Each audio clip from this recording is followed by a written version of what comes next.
and exceed. And so in order to that, from when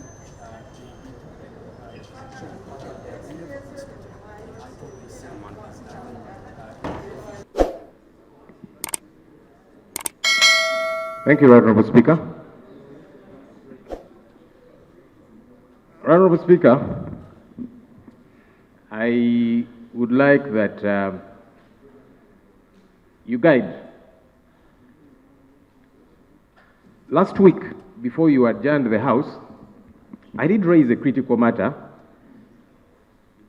regarding the bills that are before us to process, which are on the order paper for second and third reading.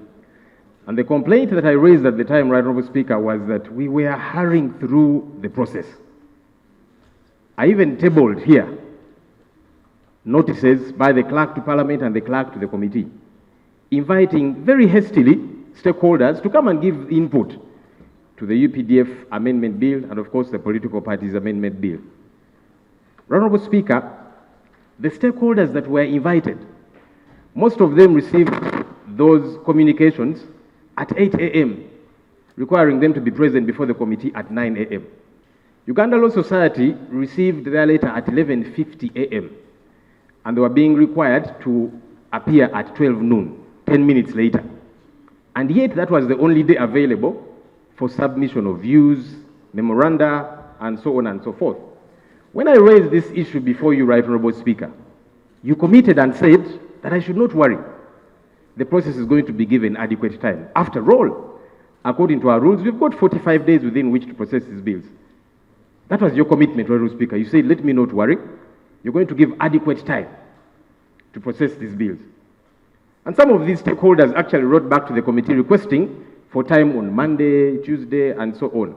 But as we went into the weekend, colleagues on the committees that were considering these bills were at a hotel considering the bill and writing their reports. In other words, disregarding the views of the different stakeholders. Honorable, I don't know if you want to allow information in my procedural point. Can you finish on your procedural point? Even though I know he had a very critical issue to beef it up. But like I was saying, Honorable Speaker, it appears as if there was a machination to look out the different stakeholders. And yet you committed, Right Honorable Speaker, that there's going to be adequate time. And I said, we are going to follow your guidance, which you gave here. But that did not happen. I don't want to think that the Speaker lied to us as the House. Or could it be that the committee disregarded your ruling? Because when you speak, when you're in that chair, you're giving guidance and ruling. You said the committees are going to avail adequate time. But the committees went into the weekend and they began to write their report.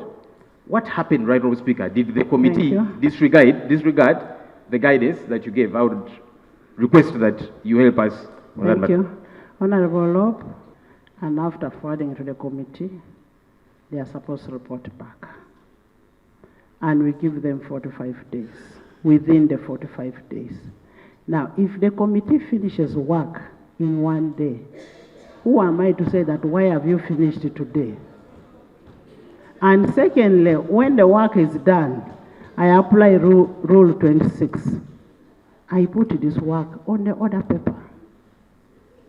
I do not get involved in the committee work. Committee work is by the whips. Government chief whip, opposition whip, independent whip, all those ones. Prime Minister, maybe you could answer why you have hurried with your work to bring in the House. Prime Minister. Honourable members, some time back I told you I'm one of the best performing prime ministers.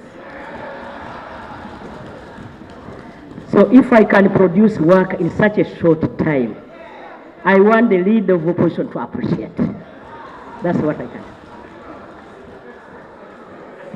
Yes, Locke. Honourable Speaker, it's very possible, by the way, that the Prime Minister does not even know the contents of the committee report.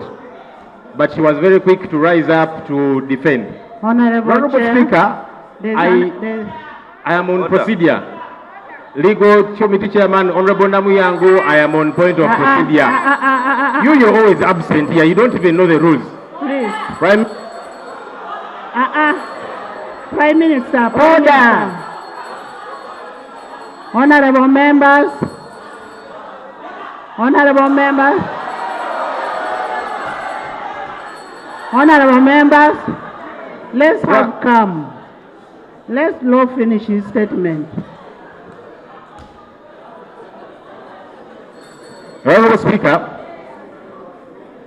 I would like that the Prime Minister ceases to get excited.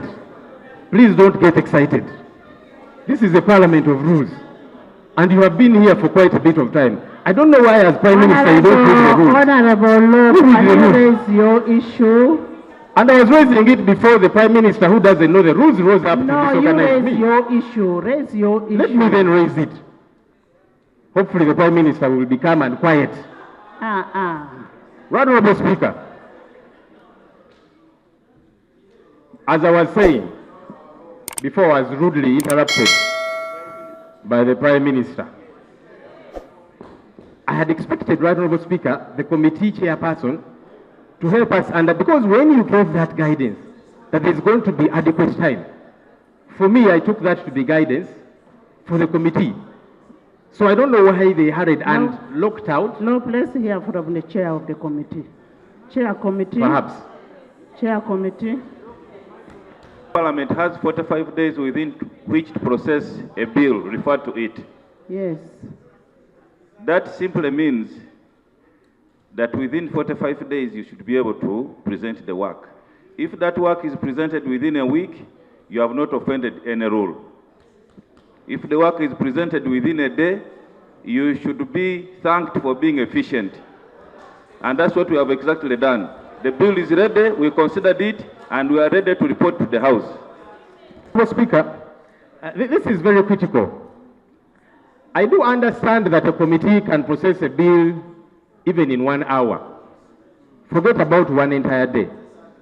But you see, that is in the event when there are no interested people as stakeholders to give input. Because you see, our law passing process is supposed to be consultative. Can we look at that Right, when we Honorable reach to the Speaker. bill? But that's all right. Let me finish this, Right, Honorable Speaker, and then you'll guide. So the reason I have insisted on this matter is because there were stakeholders who were saying we want to give our input. And you locked them out. That's the challenge. You can produce and process a bill in even 1 hour. No, as of now, we don't even know which stakeholder they interacted with. I am a stakeholder, Right, Honorable Speaker. So what we need to do is to wait and hear which stakeholders they consulted. Allow me to finish and then you rule, Right, Honorable Speaker. Stakeholder, my political party received the invitation at 8 a.m. saying come at 9 a.m. That's the National Unity Platform.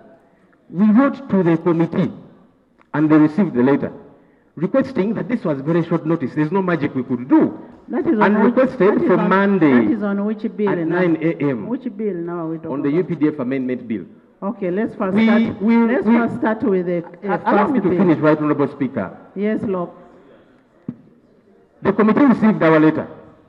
They did not write back to us. So as we were waiting to show up on Monday to present our views, over the weekend they were busy processing, writing a report.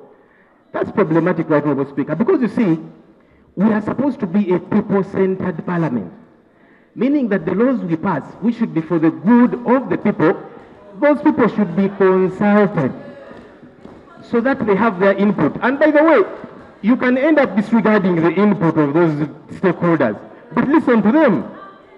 You cannot disregard them and think it's okay. No, listen to them, and then you can disregard them. But when you don't give them opportunity to show up, you are violating our laws. Right, Honorable Speaker, finally, I was alarmed because you see, we seem to be creating and painting an atmosphere that regardless of what the views that come through are, this bill is finito. I saw with sadness the government chief whip late in the night. He was speaking to the media. He said, we have met and concluded that this bill is going to be passed as is. That worried me because the government chief whip, who is our colleague here, knows that this bill, the UPDF Amendment Bill, was brought to this House by government. I had thought that as government chief whip, you would be interested in a bill that So you have what is brought. the procedure you I am are- raising it, I'm building it, Right Honorable Speaker. I had thought that as government chief whip, you would be interested in input of different stakeholders into your bill as government.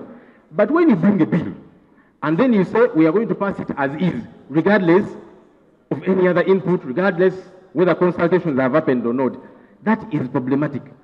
That is outside. Speaker, my colleagues, and I want to appreciate them, they met through the night to even put together a minority report. But what you are saying is that What that is disregarded.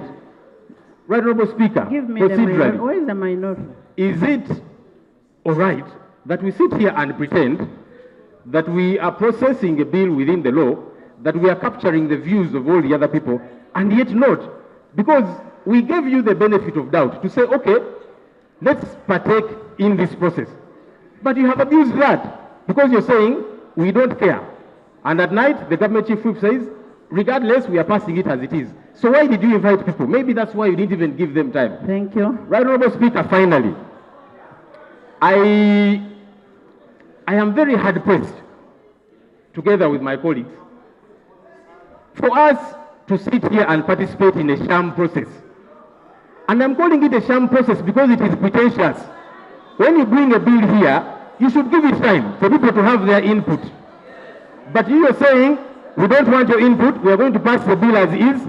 That's why, Right Honorable Speaker, you did not rein in on the committee to give adequate time to the stakeholders. That means this is pretentious, this is a sham for these two bills, the UPDF Amendment Bill and the Political Parties Amendment Bill. So, Right Honorable Speaker, myself together with my colleagues, we are hard pressed to participate in this sham process. So we shall leave you here to participate in your sham process, to process your bill, pretending that you are getting the input of the people of Uganda and yet not. Thank you, Honorable Speaker. I will take my leave because I don't want to participate in this sham process. Thank you. Thank you. Have a blessed day. Have a blessed day. Honorable members, next item. Item 4. Item 4 on the order paper. Honorable members, you recall that on Wednesday, 14th May 2025, Honorable Nakut Faith tabled the private members' bill, the Political Parties Amendment Procedure. Bill 2025 Procedure. for the first reading. Procedure. Yes, Jonah. Honorable members, can we have free sitting? Can we have free sitting? Justice, Shadow Justice. Thank you, Right Honorable Speaker. Madam Speaker, about Honorable members, listen to Honorable Dur. Madam Speaker, about